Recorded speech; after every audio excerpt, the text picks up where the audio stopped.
Դուք դիտում եք Ադրբեջանի եւ Հարավային Կովկասի տարածաշրջանի գլխավոր լուրերը CBC-ի հայկական ծառայության ալիքում։ Բաժանորդագրվեք մեր ալիքին Ադրբեջանում եւ նրա շուրջ տեղի ունեցող իրադարձություններին իրազեկ լինելու համար։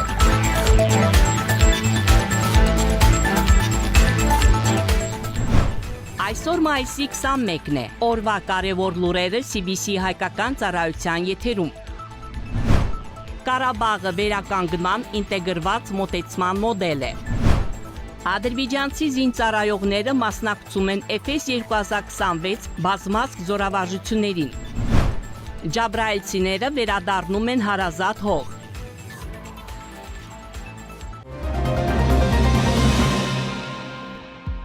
Ֆրանսիայի նախագահ Էմանուել Մակրոնը զանգահարել է Ադրբեջանի նախագահ Իլհամ Ալիևին։ Այս մասին Ադրբեջանի նախագահը հայտնել է X սոցիալական ցանցի իր էջում։ Այսօր նախագահ Էմանուել Մակրոնը զանգահարել է ինձ։ Հեռախոսազրույցի ընթացքում մենք քննարկել ենք Ադրբեջանի եւ Ֆրանսիայի միջև երկկողմ հարաբերությունների օրակարգի հարցեր եւ մտքեր փոխանակել փոխադարձ հետաքրքրություն ներկայացնող հարցերի շուրջ։ Մենք նաեւ քննարկել ենք տարածաշրջանային եւ համաշխարհային իրադարձությունները, նշել է Իլհամ Ալիևը։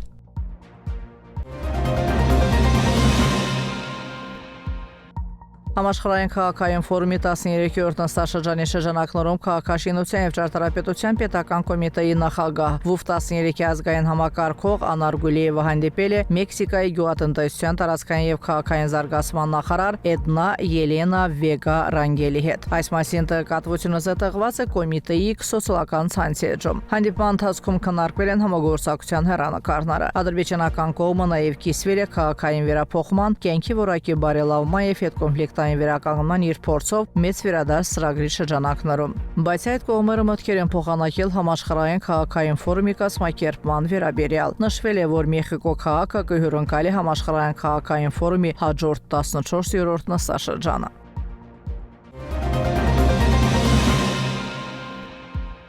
Ղարաբաղն ունի ներուժ դառնալու վերականգնման ինտեգրման մոտեցման մոդել հիմնված համաշխարհային չափանիշների, այդ թվում ՄԱԿ-ի կայուն զարգացման նպատակների վրա։ Այս մասին հայտարարել է Ժնևի համալսարանի դոցենտ Ալեքսանդր Հեջազին, ելույթ ունենալով Բաքվում անցկացվող ՎՈՒՎ 13-ի շրջանակներում կայացած վերածնունդ եւ ուրբիցիտ կայուն քաղաքային զարգացում եւ դիմացկուն համայնքներ միջոցառման ժամանակ։ Նա նշել է, որ հետհակամարտային վերականգնումը եզակի հնարավորություն է ընձեռում ժամանակակից կայուն զարգացման չափանիշների ներդրման համար։ Ադրբեջանի պաշտպանության նախարար Զաքիր Հասանովի գլխավորած պատվիրակությունը հետևել է Թուրքիայի Օզդերե ռազմական ճամբարում անցկացվող Էֆես 2026 բազմազգ համատեղ զորավարժությունների ավագ դիտորդի օրվա գիշերային փուլին։ Այս մասին տեղեկացնում է Ադրբեջանի պաշտպանական գերատեսչությունը։ Թուրքիայի, Ադրբեջանի, Վրաստանի, Բոսնիա եւ Հերցեգովինայի պաշտպանության նախարարները եւ այլ բարձրաստիճան դիտորդներ բարձր են գնահատել գիշերային տարբեր առաջադրանքների կատարումը։ Դրանց շարքում են պայմանական հակառակորդի նավի գրավումը, ափամերձ պահպանության կազմակերպումը, օդային հետախուզությունը եւ ուղղաթիռներով կրակային աջակցության ապահովումը, ինչպես նաեւ հրետանային ուժերի եւ այլ ստորաբաժանումների գործողությունները։ Նշենք, որ զորավարժությունների հիմնական նպատակը, որոնց մասնակցում են 50 երկրների զինծառայողներ, մասնակից երկրների ցամաքային, ռազմածովային եւ ռազմաօդային ուժերի զինանոցում գտնվող սպառազինության եւ միջոցների համատեղ օգտագործման հմտությունների եւ մեթոդների կատարելագործումն է լայնածավալ գործողությունների ժամանակ։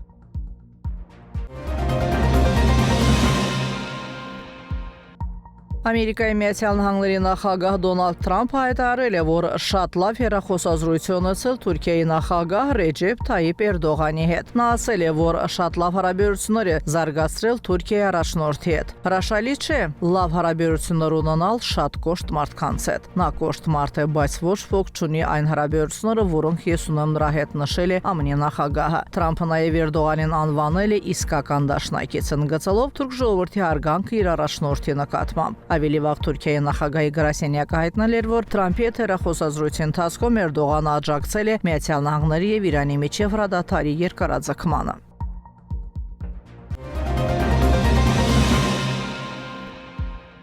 Ադրբեջանի հետ գործող 20-ամյա գազամատակարարման համաձայնագիրը երկարաձգվել է եւս 20 տարով։ Այս մասին հայտարարել է Վրաստանի վարչապետ Իրակլի Կոբախիձեն Imedi Live հեռուստալիքի եթերում։ Կառավարության ղեկավարը ընդգծել է, որ էներգետիկայի ոլորտում բարձրացված բոլոր հարցերը լուծվել են կոնկրետ բանակցությունների եւ համաձայնագրերի միջոցով։ Նա նշել է, որ Ադրբեջանի հետ ստորագրված համաձայնագրերը հիմնարար նշանակություն ունեն Վրաստանի համար։ Վերջին տարիներին միջին միջանցքի դերը զգալիորեն աճել է։ Իսկ 2020 թվականից ի վեր այս երթուղով բեռնափոխադրումները ավելացել են 7 անգամ, նշել է նա։ Կոբախիձեն հայտարարել է, որ գազի ներմուծման եւ տարանցման վերաբերյալ ձեռք բերված պայմանավորվածությունները հատկապես կարևոր են երկրի էներգետիկ անվտանգության համար։ Նաև կվերականգնվի Բաքու-Թբիլիսի Սուպսա նավթատարը, որը վերջին 3 տարիների ընթացքում անգործության էր մատնված։ Այս նախագծի դադարեցումը Վրաստանի համար տարեկան տասնյակ միլիոնավոր լարի եկամուտների հնարավոր կորուստների պատճառ է դարձել,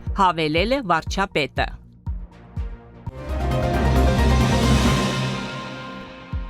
Շարունակվում է մեծ վերադարձ օկուպացիայից ստացագրված տարածքներ։ Ջաբրայելի շրջանի Շոքյուրբեյլի գյուղ վերադարձող ընտանիքները նախկինում ժամանակավորապես տեղավորված էին հանրապետության տարբեր շրջաններում։ Այս փուլում Շոքյուրբեյլի գյուղը վերադառնում 39 ընտանիք 165 մարդ։ Հայրենի հող վերադարձող բնակիչները երախտագիտություն են հայտնել Քաջարի ադրբեջանական բանակին հայրենի հողեր օկուպացիայից ստացագրած հերոս զինվորների եւ սպաներին հարգել են հանուն հայրենիքի իրենց կյանքը զոհաբերած նահատակների հիշատակը։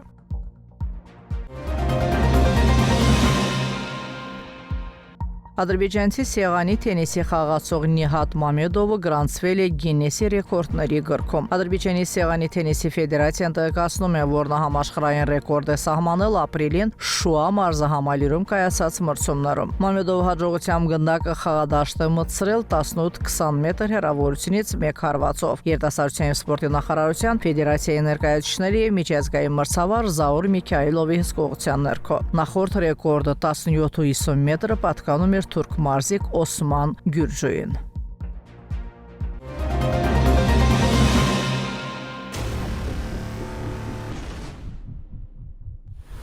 Մեր ալիքի տեղեկատվական գործընկերն է Երևան տեղեկատվական վերլուծական կենտրոնը։ Ադրբեջանցի եւ արտասահմանյան հեղինակների արդի վերլուծական նյութեր, հարցազրույցներ եւ հրապարակումներ, տարածաշրջանի պատմության, այսօրվա իրողությունների, ինչպես նաեւ ազգամիջյան ակամարտությունների պատճառների եւ հետևանքների վերաբերյալ։ Բոլոր այս նյութերին դուք կարող եք ծանոթանալ այցելելով կենտրոնի Երևանասկոմ կայքի Facebook-յան էջը։